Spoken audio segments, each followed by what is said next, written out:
Misha nichnas adar, marbim b'simcha. Whoever enters the month of Adar increases joy.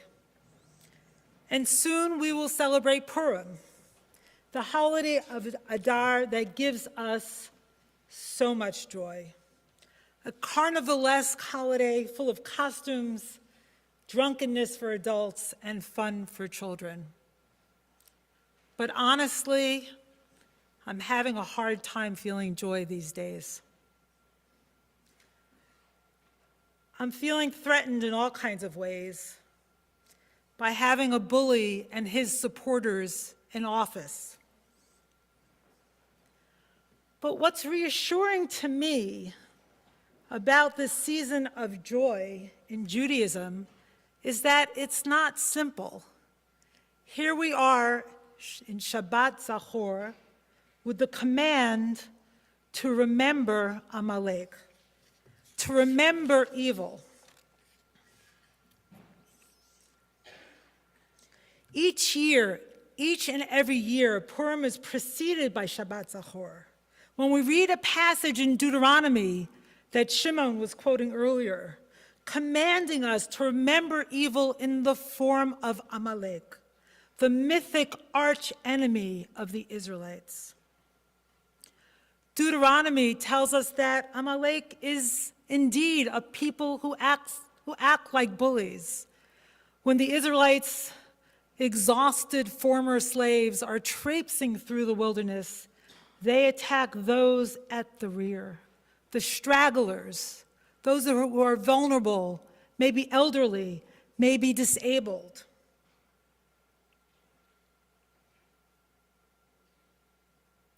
The passage ends with the command that applies when we are settled in our land and have relief from our enemies all around, saying, Timche et zecher Amalek mitachat hashamayim lo tishkach. You shall erase the memory of Amalek from under the heavens. Don't forget. So remember, erase the memory, don't forget. It's a passage about evil that speaks in contradictory terms, maybe acknowledging the human desire, the desperation to forget about evil, to erase evil, and yet saying, remember that there's evil. Purim itself, this carnivalesque holiday, this holiday of joy, continues this dark theme of evil of Amalek in the form of Haman, who was descended from Amalek. Haman who wants to destroy the Jews. So yes, even this joyful holiday of Purim comes with a dark undercurrent about facing evil and those that want to destroy the Jewish people. It's just about now, with a bully in power in the White House, and as the stock markets begin to reel, and our president is looking for a scapegoat, when this message of evil and fighting evil rings all too close to home. It's just about now that we need a role model to show us what it means to respond to these times, to respond to evil. And for that role model, I turn to Esther herself. While some say the book of Esther is a farce, full with characters who are caricatures, it has serious literary and theological undercurrents. And Esther is a character who is not at all a caricature. She's the only protagonist in the book whose character actually develops. The story, as many of you know, or maybe most of you know, begins with Queen Vashti. Her husband, King Ahasuerus, is being raucous with his male friends and he orders her, he commands her to come to show off her beauty. And she says a simple no. She refuses. And for that outspokenness, For that refusal to be an object and subject to the king's desire, she is deposed.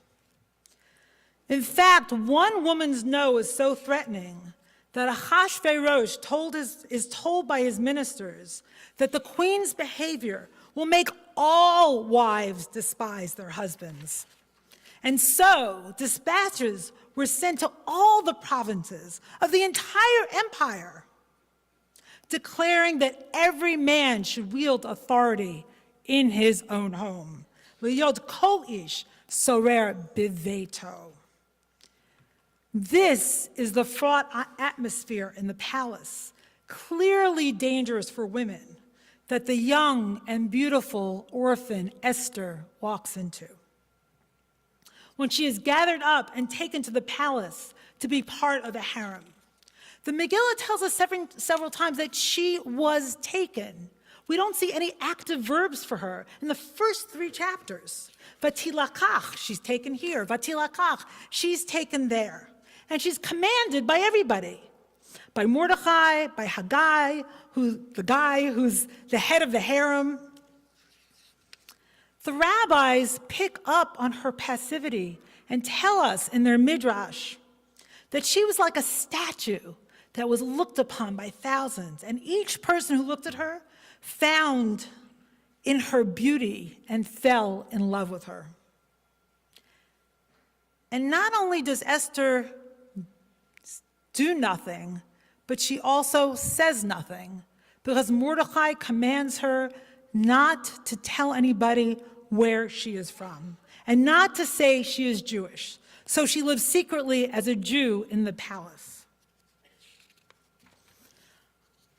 All this changes in chapter 4, when Mordechai arrives at the gate of the palace wearing sackcloth and ashes. And when Esther is told this by her servants, what does she do? She sends him a fresh set of clothes, still focused on outside appearances, and Mordechai refuses them. And when Esther finds that out, she finally says, "What's happening, Mordechai? What's going on?" And he tells her that there's an edict, a proclamation that has been put in motion by Haman to destroy all the Jews of the kingdom. Mordechai begs Esther to go to the king and to ask to him to save the lives of the Jews. But she says, anyone who's been summoned to go to the king anyone who has not been summoned to go to the king is at risk of their lives and can be put to death, which makes so much sense. Of course, this atmosphere is requiring complete passivity from Esther. Of course she doesn't want to go to the king. But Mordechai is the one to show her that what was a life-saving survival mechanism until now no longer works. He says to her, Al tidami b'nafshech, don't imagine to yourself, L'himalet beit hamelech mikol hayudim, that you of all the Jews will escape with your life by being in the king's palace. Ki'im hacharesh tacharishi, because if you are silent by eit hazot, at this moment, revach v'hatzala ya'amod liyudim mimakom acher. Relief and deliverance will come from another place. He doesn't say which place. V'at uvet avich tovedu, and you and your entire house will perish. Umi yodea, and who knows? Im le'et kazot higat l'malchut. Maybe it's for this very moment that you rose to power in the palace. Maybe it's for this very moment that you attained royalty. This was the wake-up call that Esther needed to hear. This was the jolt Esther needed to face the evil that was unfolding. This shocked her out of her passivity, and she heard it. And she does something extraordinary. until now Mordecai repeatedly commands her. Now she turns around and tells Mordecai exactly what to do. And she says, "Go assemble all the Jews who live in Shushan and fast on my behalf. Do not eat or drink for 3 days, night or day. I and my maidens will observe the same fast."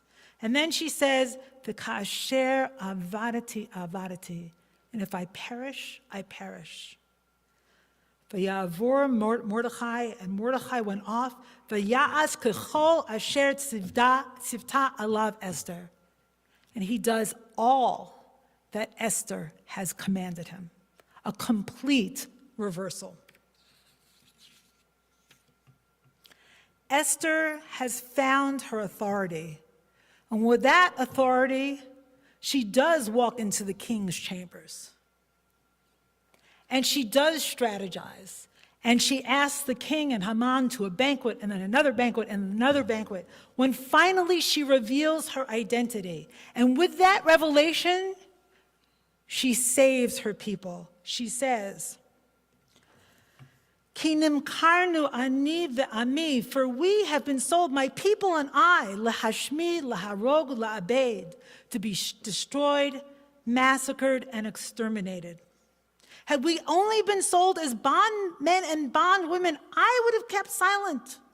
Ve'ilu le'avadim u'l'shfachot nimkarnu hecharashti ke'ein hatzar shaveh or shoveh b'nezek hamelech. I would have kept silent, for it's not worth bothering the king for this. If it was not about her people's survival, she would have kept quiet. But it's their survival that jolted her out of her passivity and gave her the courage to ask for her people's survival from the king. I remember some years ago, I saw a documentary about Abraham Lincoln, and the scholar remarked, Patricia Limerick, I don't have the exact quote, but she said, "There aren't great people, but there are great moments." Meaning there are moments that call from each one of us what we have to give because there's a higher purpose. There's a moment in which we rise up and do what we have to do and give up the safety of the palace. Umi yodea, who knows? Im le'et kazot, if it was for just this very moment, Higat l'malchut, that you, that I, have the privilege, the power that we do. Maybe it's for just a time like this one. How can we use our privilege at this moment? How can we use our privilege, our power, when so many are imperiled? When erasing evil probably becomes a daily practice because it's hard to forget about it. May each of us be strengthened and have the courage to use everything we have to raise up the stragglers in the rear, all those who are vulnerable, and if need be, to protect our own people from harm in this country.